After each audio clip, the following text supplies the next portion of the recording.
इस वक्त की बड़ी खबर सामने आ रही है जहां पर सीएम केजरीवाल पर ईडी का शिकंजा और ईडी ने अरविंद केजरीवाल को भेजे दो नए समन। शराब घोटाले और दिल्ली जल बोर्ड घोटाले में समन भेजा गया है। जल बोर्ड घोटाले में कल पेश होने का आदेश है और इसी के साथ शराब घोटाले में 21 मार्च को पेश होने का आदेश है। ये बड़ी जानकारी आपको दे रहे हैं, जहां पर आपको बता दें कि दो समन केजरीवाल को भेजे गए हैं, एक शराब घोटाले को लेकर तो दूसरा जल बोर्ड को लेकर ये समन भेजा गया है। ये बड़ी जानकारी आपको दे रहे हैं। शराब घोटाले और दिल्ली जल बोर्ड घोटाले में समन भेजा गया है। जल बोर्ड घोटाले में कल पेश होने का आदेश दिया गया है। इसी के साथ शराब घोटाले में 21 मार्च को पेश होने के आदेश दिए गए हैं। तो दिल्ली से बड़ी जानकारी, सीएम अरविंद केजरीवाल पर ईडी का शिकंजा कसता हुआ नजर आ रहा है। ईडी ने अरविंद केजरीवाल को दो नए समन भेजे हैं। शराब घोटाले और दिल्ली जल बोर्ड घोटाले में समन भेजा गया है। तो दो समन भेजे गए हैं।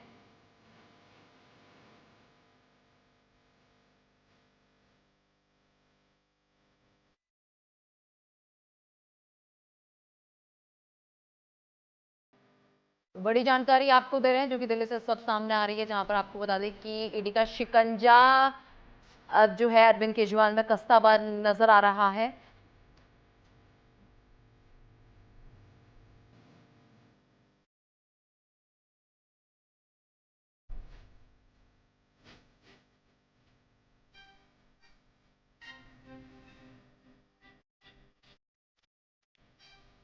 तो ये बड़ी जानकारी आपको दे रहे हैं, जहां पर जो कि दिल्ली से इस वक्त सामने आ रही है और इसके साथ आपको बता दें कि ईडी ने अरविंद केजरीवाल को दो समन भेजे हैं। पहला समन शराब घोटाले को लेकर और दूसरा समन दिल्ली जल बोर्ड को लेकर भेजा गया है।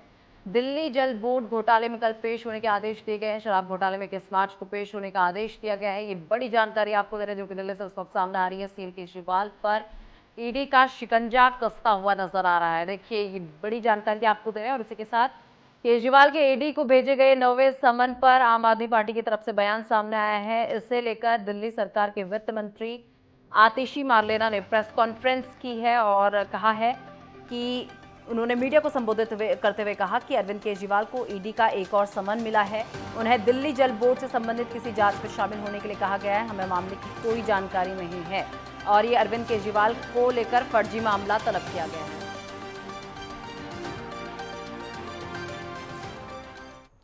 और चलिए इस पूरे मुद्दे पर करेंगे चर्चा। उससे पहले कुछ खास मेहमान इस वक्त हमारे साथ जुड़ चुके हैं। सबसे पहले आपका परिचय उनसे करवा देती हूँ। राकेश सिंह परमार जी, वरिष्ठ पत्रकार, इस वक्त हमारे साथ जुड़ चुके हैं। बीजेपी से प्रवक्ता आशीष हांडा जी इस वक्त हमारे साथ जुड़ चुके हैं। कांग्रेस से प्रवक्ता रोहन सिंह जी इस वक्त हमारे साथ जुड़ चुके हैं। आप तीनों का बहुत बहुत स्वागत है नेटवर्क 10 पर।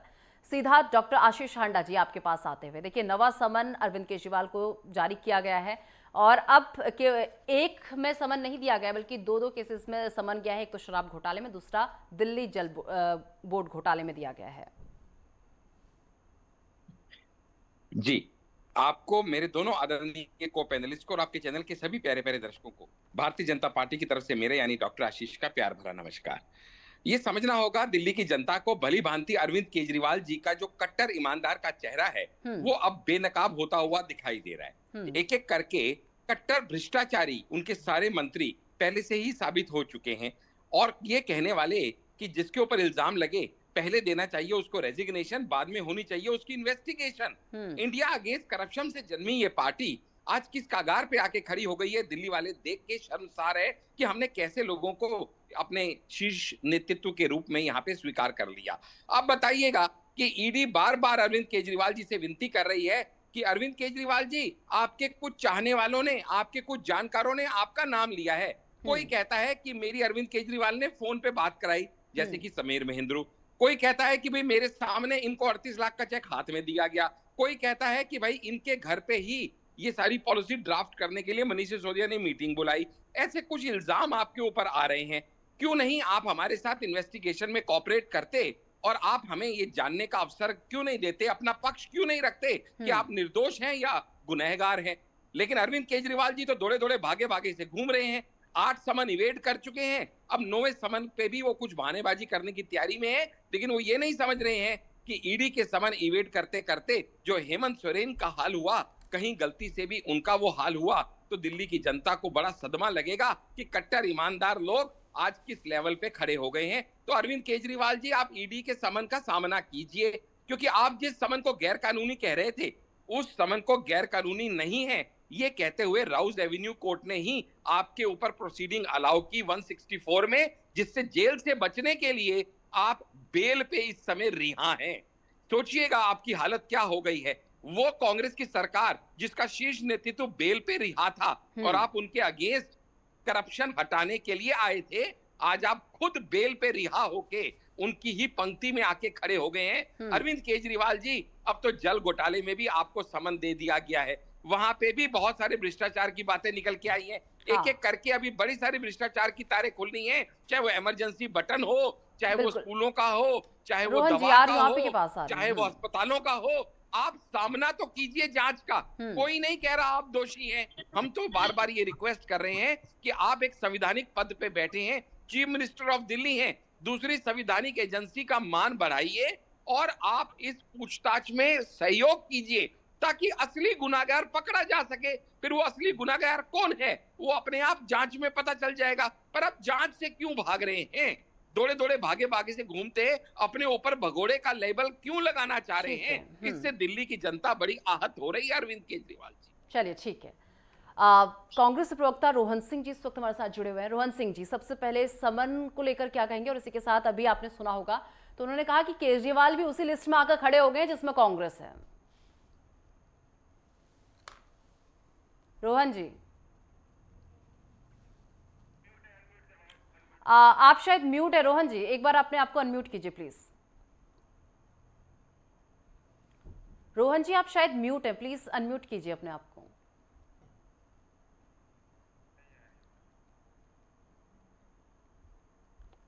चलिए ठीक है रोहन जी, मैं आपके पास आऊंगी, लेकिन उससे पहले मैं राकेश सिंह परमार जी का रुख करूंगी। राकेश सिंह परमार जी, आप किस तरीके से देख रहे हैं? अब तो जल बोर्ड घोटाले में भी समन दे दिया गया है। वंदे मातरम के भारत महान। निशा जी, आप और आपके दर्शकों को मेरा प्रणाम। ऐसा है, दो तीन चीजें समझने वाली बात।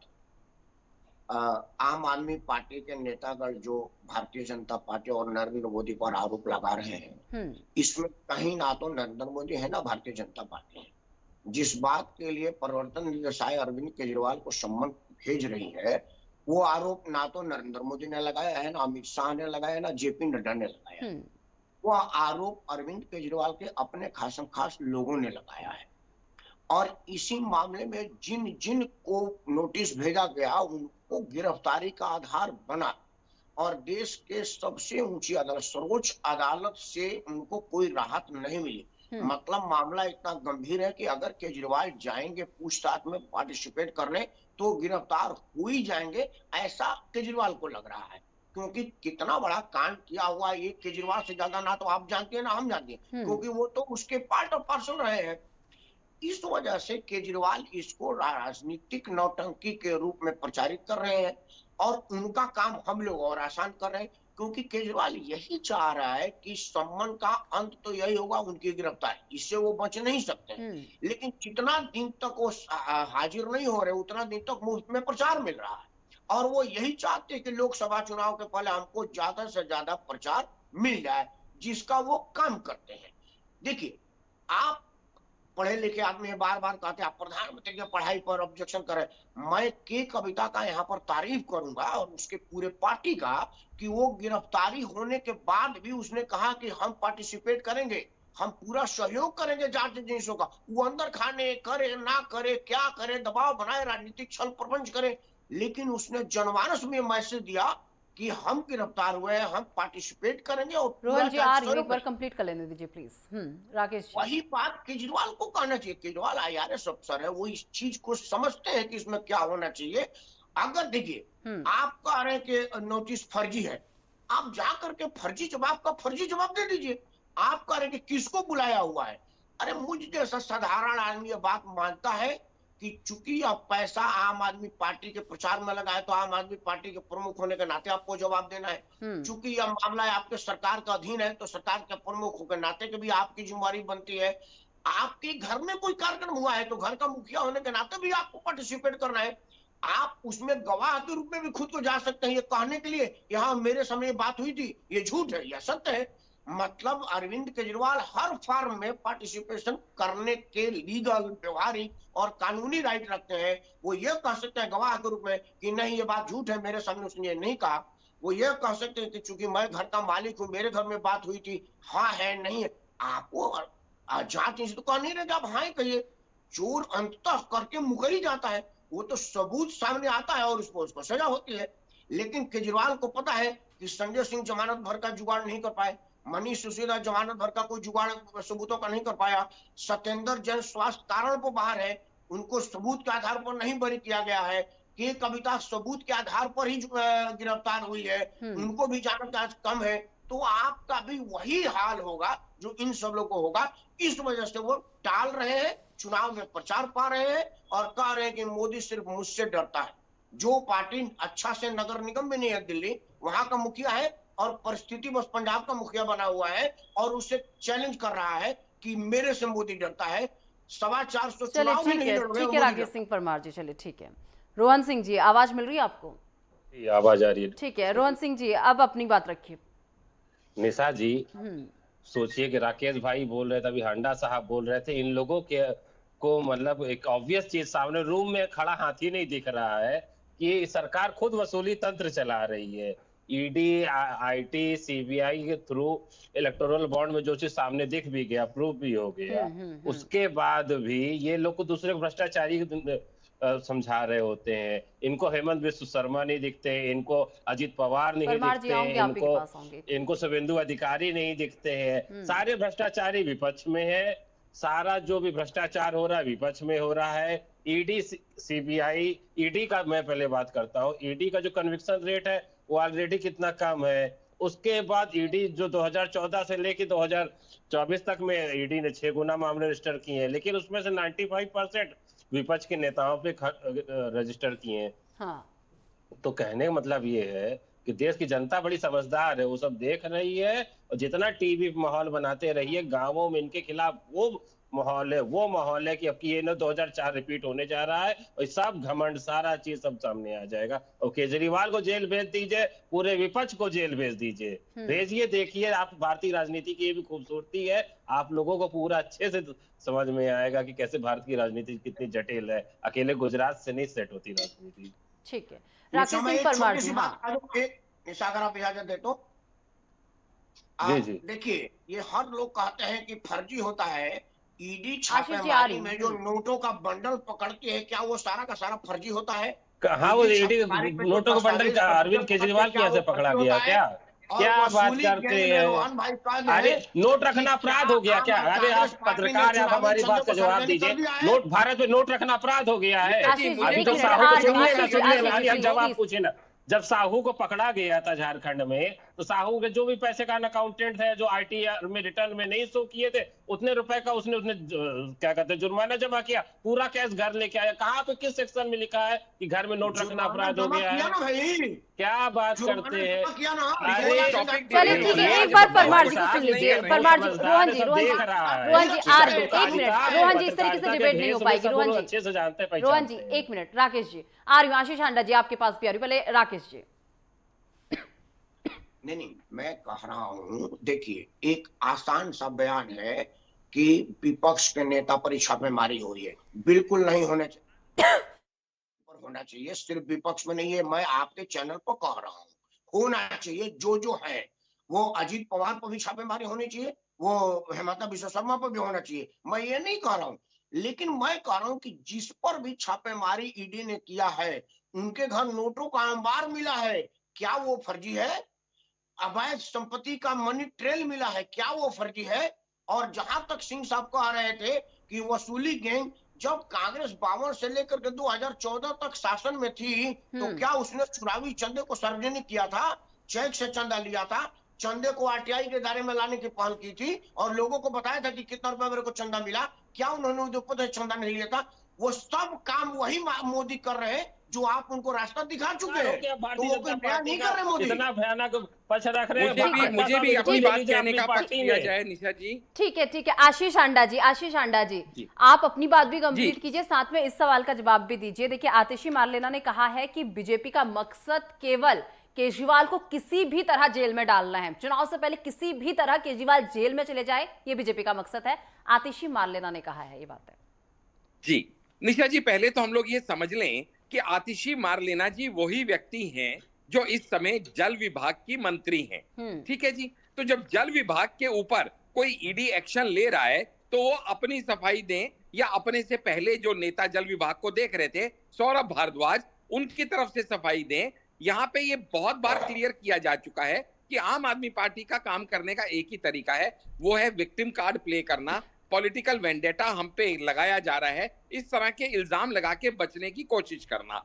वो ये बताएं कि जब जल बोर्ड घोटाले में ये बात खुल के सामने आ रही है कि अरविंद केजरीवाल जी के पर्सनल सेक्रेटरी वैभव कुमार जी के घर पे रेड की गई, जब आपके एमडी अपना एमपी एनडी गुप्ता जी के घर पे रेड की गई और फॉर्मल जल बोर्ड मेंबर सलभ कुमार जी के घर पे रेड की गई, तो वहां से कुछ महत्वपूर्ण दस्तावेज मिले जिसके चक्कर में अब अरविंद केजरीवाल तक आंच आ रही है। तो उन्हें क्या करना चाहिए? उन्हें ईडी के सामने जाना चाहिए और वो इस मामले से कैसे जुड़े हुए नहीं हैं ये बात प्रूव करनी चाहिए, या ईडी से भागना चाहिए। जब already chief engineer Jagdish Kumar Arora को और कॉन्ट्रैक्टर अनिल कुमार अग्रवाल को अरेस्ट कर चुकी है ईडी जल घोटाले के अंदर, तो अरविंद केजरीवाल जी वो उनसे कैसे जुड़े हुए नहीं है, इसके ऊपर रोशनी डालनी चाहिए, सहयोग करना चाहिए जांच में, या ये कहना चाहिए तुमने फला को नहीं पकड़ा, तूने ढमका को नहीं पकड़ा, तुम उसके खिलाफ नहीं गए, तुम इसके खिलाफ नहीं गए। अरे बाबा, आपके पास जो समन आया है आप उस समन का आदर कीजिए और जाके अपनी बात रखिए। जहां तक बात रही इनकी ये कहने की कि बीजेपी इनको फंसा रही है, बीजेपी इनको इस तरह से कर रही है, तो बड़ा भला आदमी कोई पूछे कि जब भी ईडी गिरफ्तार करने की परमिशन मांगती है तो किससे मांगती है? कोर्ट से मांगती है। तो गिरफ्तारी होनी चाहिए या नहीं होनी चाहिए, कौन फैसला लेता है? कोर्ट लेता है। अगर आज मनीष सिसोदिया को फरवरी पिछले 2023 से आज तक एक बार भी उनको अगर नहीं बेल मिल पाई है, इतना प्रयास करने के बाद, trial court, session court, Rouse Avenue court, high court, supreme court में रिपील, सुप्रीम कोर्ट में एपलेट अपील, एक एक चीज कर चुके वो, लेकिन अगर कोर्ट को लगता है कि वो दोषी हैं, उनको बेल नहीं मिलनी चाहिए, तो इसमें बीजेपी क्या करेगी और इसमें कोई और क्या करेगा? जब कोर्ट खुद कहता है कि भैया क्लियर एविडेंट है कि 338 करोड़ की मनी ट्रेल है, तो आप कोर्ट पे विश्वास करते हैं या नहीं करते हैं? जब कोर्ट खुद कहता है कि it is very clearly apparent that this liquor scam was a brainchild of CM Arvind Kejriwal ji, तो आप इस पे यकीन करते हैं या नहीं करते? चलिए नहीं भी करते हैं तो आप ईडी के सामने जाइए, अपने तथ्य रखिए, अपने पक्ष रखिए, लेकिन यूं दौड़े दौड़े भागे भागे से भगोड़े हुए घूमेंगे, फिर इल्जामबाजी करेंगे। तो रोहन सिंह जी, अभी आपने बीजेपी के प्रवक्ता को सुना, उन्होंने कहा कि जो भी कहता है कोर्ट कहता है, बीजेपी कुछ नहीं कहती है, जो चीजें कही जाती है कोर्ट से कही जाती है। क्या आपको कोर्ट पे भरोसा नहीं है? निशा जी, पीएमएलए एक्ट की परेशानी समझिए। पीएमएलए एक्ट में आदमी के बाकी सारे कानूनों में मजिस्ट्रेट के सामने दिए गए बयान को कोर्ट में एज एविडेंस प्रोड्यूस किया जा सकता है। पीएमएलए एक्ट में सुविधा नहीं है, ये रिकॉर्डिंग करवाते नहीं है। अरे रोहन जी, आप ये बता दीजिए कि ठीक है आशीष जी प्लीज, उन्होंने आपको डिस्टर्ब नहीं किया था, प्लीज इस तरीके से नहीं, इस तरीके से नहीं। आशीष जी बता दीजिए कि आपने प्लीज इस तरीके से नहीं, क्योंकि डिबेट नहीं हो पाएगी और टाइम भी प्लीज लिमिटेड है। इस तरीके से ये वसूली तंत्र ये चला रहे, एक्सटॉर्शन ये वसूल रहे हैं, सारी चीजें ये कर रहे हैं और सारे भ्रष्टाचारी विपक्ष में। तो हम कहते हैं कि आप सारे विपक्ष को जेल में डाल दो, देखा जाए कि आपकी जेल में जगह कितनी है, लड़ाई कितनी दूर तक लड़ सकते हैं। आपने रात के 3 बजे तक आशीष जी सुन तो लीजिए। आशीष जी देखिए कि कितनी दूर तक आशीष जी आप सुनने को ही तैयार नहीं है। आपके टाइम पे किसी ने आपको डिस्टर्ब नहीं किया था, प्लीज सुन तो लीजिए एक बार। रोहन जी, तो पीएमएलए एक्ट इन्होंने ऐसा डिजाइन ही किया है कि उसके अंदर आदमी जाएगा तो 6-6 महीने 10-10 महीने झेलता रहेगा। कोई जब प्रोसेस ही सजा हो जाए, ये वो प्रक्रिया है। और चुनाव के टाइम पर अभी आप समझिए निशा जी, एक मेरी छोटी सी उदाहरण से, कि अगर आज के टाइम पे संजय सिंह बाहर होते तो आम आदमी पार्टी के लिए प्रचार कर रहे होते कि नहीं कर रहे होते, काम कर रहे होते नहीं कर रहे होते इतने महत्वपूर्ण समय में? मनीष सिसोदिया कर रहे होते कि नहीं कर रहे होते, तो लेकिन क्या अंदर करें, है ना प्रचार के कि टाइम पे भारतीय ईडी जनता की पार्टी छुट्टियां का कर दें अंडे क्या? बेनिफिट दिया जा रहा सीबीआई को है कहें घर जांच जाओ अपने एजेंसियों सारे के द्वारा। अफसरों एक को, बात, ऐसा करें दूसरी क्या? बात, वो अपना काम नहीं दूसरी बात करेगा क्या? समझिए। अरे ईडी पूरा है या देश जान सीबीआई समझ है, रहा है, आशीष चुनाव जी, हो पूरा या ना देश जान हो, समझ रहा वो है। तो पहले निष्पक्ष मेरी बात एजेंसी है, सुनिए, अपना मैंने काम आपको बीच करता में नहीं रहेगा। बोला, अब भैया मेरी बात सुनिए। 2014 से पहले सुप्रीम फिर कोर्ट दूसरी कहता बात था क्या है ईडी कि भारतीय सीबीआई जनता पिंजरे में पार्टी बंद इतना सोता है, डर गई और है, आज इतना वही डर सुप्रीम गई है कोर्ट कि वो कहता है हर एक ईडी और विरोध की सीबीआई आवाज अपना को चुप करा निष्पक्ष देना काम कर रही चाहती है। है। तो लेकिन ऐसे में राजनीति में आपका आप ये जितना कहना चुप कि कराते ईडी जाएंगे सीबीआई उतना ही काम ना हल्ला करे, बसता है, अब उतना आप ही ये लोग बताइएगा ना, ये जानते समन रहते गैर हैं। कानूनी है या कानूनी है? आज तक आप इन समन को गैर कानूनी कहते थे, अगर ये गैर कानूनी होते तो आपको कोर्ट से बेल क्यों लेनी पड़ती? कुछ जवाब तो दीजिए। एक भी जवाब नहीं देते हैं आप किसी बात का। आपने क्यों ये लिक्वर पॉलिसी, जैसे ही लेफ्टिनेंट गवर्नर ने इंक्वायरी बिठाई सीबीआई की, आपने आनंद फानन में लिक्वर पॉलिसी वापस क्यों ले ली? क्या जरूरत पड़ गई थी आपको? इतनी ही अच्छी पॉलिसी थी तो। सवाल यही है ना कि आपके पास एक भी सवाल का जवाब नहीं है, लेकिन आप सिर्फ दौड़े दौड़े चलिए, भागे ठीक भागे है से घूम आशीष रहे हैं, हांडा जी, चलिए, इल्जाम ठीक इधर है। से उधर लगा रहे हैं। क्या जरूरत है मनीष सिसोदिया और उसके पीए चलिए, को ठीक है, राकेश सिंह परमार जी 170 मोबाइल 30 सिम सेकंड पर बदलने अपनी की? बात कंप्लीट क्या कीजिए। जरूरत थी आपने के दोनों कविता प्रवक्ताओं को को सुना। अब 10 ठीक है, मोबाइल आशीष बदलने हांडा जी, की? प्लीज किसी एक प्लीज सवाल का आशीष जवाब हांडा जी। देंगे आप? आशीष जी, परमार जी 30 सेकंड में प्लीज। आपका प्रश्न मैंने नहीं सुना। मैंने कहा आपने दोनों प्रवक्ताओं को सुना, क्या कहेंगे? 30 सेकंड में अपनी बात कंप्लीट कीजिए प्लीज। देखिए, यह सब अपना अपना दलील है। अरविंद केजरीवाल या किसी और को चाहिए कि अगर आपको लगता है कि आपको अवैध फंसाने का प्रयास है, देश में अदालतें हैं, आप अदालत में जाइए और उसके नोटिस को चैलेंज करिए। बड़ा दुख का बात है कि जिसको नोटिस मिला उसने किसी ने अपने नोटिस को अदालत में चैलेंज नहीं किया कि यह मेरे को फर्जी तरीके से भेजा गया। चैनल पर आकर के बेमतलब का दलील जरूर देते हैं। अदालत उनके घर के नजदीक है, वहां नहीं जाते हैं। इससे यह साबित होता है कि आप अपराधी हैं। अदालत से आपको कोई राहत नहीं मिलेगी। जनता के अदालत में सिंपैथी लहर गेन करिए, चुनाव प्रचार का बहाना बनाइए, आपको कुछ नहीं होगा। लेकिन जैसे अब अदालत में जाएंगे, आपको अदालत से कोई रिलीफ नहीं मिलेगी। इसलिए चलिए, कि ठीक है, अदालत माफी के के साथ सामने आप आपको ये रोकना बात चाहूंगी। बेगुनाही राकेश नहीं सिंह साबित परमार जी, माफी के साथ आपको रोकना चाहूंगी। फिलहाल बहुत शुक्रिया आप तीनों का, आप तीनों हमारे साथ जुड़े और इस पूरे मुद्दे पर आपने हमारे साथ